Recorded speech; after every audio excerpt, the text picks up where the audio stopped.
and famous armbar used by Ronda Rousey in the fastest takedown in UFC championship history with just 14 seconds. Not only is Rousey the first and current UFC's women's bantamweight champion, but she was also the first woman to earn an Olympic medal in judo.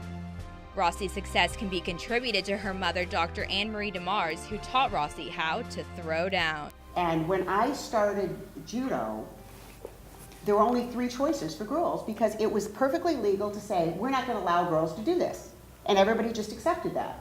So the only 3 sports that they allowed girls to do were track, which if you're a fat little kid, which I was, a very short fat little kid, which is why my mom told me I had to join a sport, you're not going to be really good at track. And the other sport that girls were allowed to join was swimming. And again, if you're a fat little girl, you probably don't want to put on a swimsuit. And you get all the comments that come with that. So judo, the judo instructor had a sister, and he allowed girls to join judo because his sister had wanted to do it. By the time I came along, she was a black belt. So that's one thing where things have really changed, the notion that girls could be allowed or not allowed. And I think very early on, maybe because I got that experience, that's probably driven things my whole life. I mean, getting a doctorate in applied statistics, being an industrial engineer, running a gaming company are not the typical things that Hispanic female grandmothers do. And I think I just got the attitude that I'm here whether you want me to be or not. And there were plenty of times when I was younger where people had the idea that they would beat me until I left. And that's one of the reasons I got so good at arm bars. Now, I could always demonstrate an arm bar on somebody if you would like. But here's the thing about arm bars. It takes about 6 pounds of pressure to break somebody's arm. So you bend their arm back, and then you basically do a little back bend on it. And I would tell these guys, no matter how big and tough they were, what's the odds I won't get your arm once? And sucker, I will remember. And so after a while, they kind of listened up on this. Look the size of her. She's like a little go up. Oh, Dr. Anne-Marie DeMars is a mother of a champion, but let's rewind to 31 years ago, as she was also a champion in her day, winning the World Judo Championships in 1984. She trained while balancing school, being a single mother, and battling through multiple knee injuries. Because I couldn't stand up very well, I had to get really, really good at mat work. And I would venture to say that for a while, I was the best person at mat work in the world. You went on to get your MBA, all while competing and having a daughter. Can you describe your work ethic during this time, and how challenging was it balancing school, judo, and being a single mother? I think it was actually really good for me, and I think it helped me because the people who I competed with, that I trained with, that was all they did. They had, and it's another example of maybe sometimes what seemed to be disadvantages or advantages. So they had the best coaches, they had all this money, they got flown around all the camps, they didn't have to have a job. But then if they lost, they had no excuse, right? And they had nothing else. So sometimes we talk about fear of success. So those people that all they were doing was training, if they had won the Olympics, they'd won the World Championships, what would they do then? Where in my case, I won the World Championships and I was an engineer at General Dynamics and I came home and went back to work. So I think that was an advantage, but it also meant that the time that I trained, I didn't waste it. Many champions want their offspring to follow their legacy. However, DeMars wanted Ronda to follow a different path.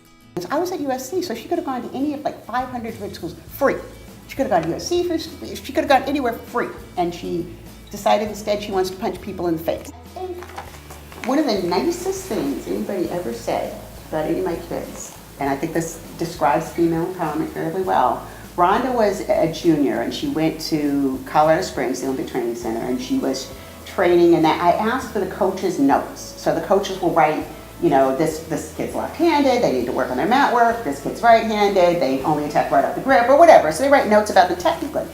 And the guy who was the head of junior development program, he sent me his sheet. But at the bottom of it, I think he had written it more to himself than anybody. He wrote, "This kid fears no one. She will throw it down with Olympians, national champions, anybody." Underlined 3 or 4 times. This kid fears no one. And a quote that you've said that I thought was very powerful, you said from your older brother, was putting what you want now behind what you want most. Can you kind of explain how this is something you've always lived by and how you encourage this in your daughters?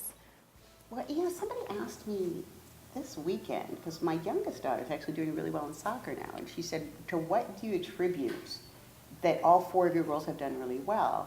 And I think that's one of the things I have tried to drill into their heads, that so many people in this world achieve less than they could because they can't sacrifice what they want now for what they want most.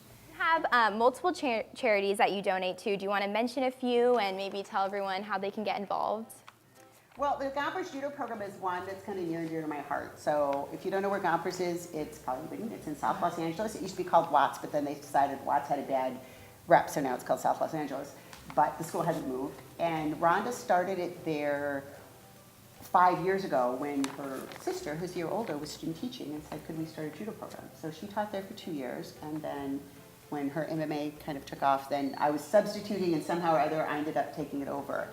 And the kids, to be in the judo program, they can't have a grade below a C unless they're working to bring it up, because some kids really struggle. So if you have a D in something, you're going to meeting with tutors and doing everything you can.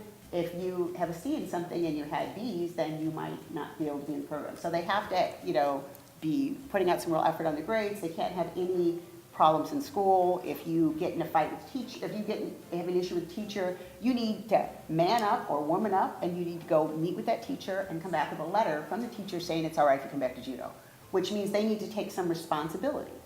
And it's been really good for the kids. I wrote a book, Winning on the Ground, so the royalties from that go to the program. Rhonda's auctioned off a lot of her fight gear to go to the program, and we took that money, usually once or twice a year.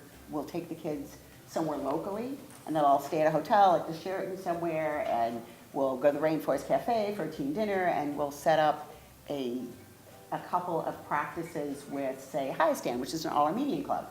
So these kids live in an area which is, the school is 100% black and Hispanic, and probably none of them have ever seen an Armenian person in their entire life. And then there's a club with all these kids that speak Armenian. And it's just good for them. When this mother of 4 isn't teaching judo in an after-school program for low-income schools, she tries to help the youth in other ways. She is the CEO of 7 Generation Games, which is an educational video game for math and science. Just think if in World of Warcraft, by the time you got to level 20, you had mastered algebra. How cool would school be? Or if Candy Crush got you to learn history. And that is possible. It takes money and it takes vision, but that's what we're trying to do. If you would like to get involved with 7 Generation Games, you can visit their website and help donate games to low-income schools.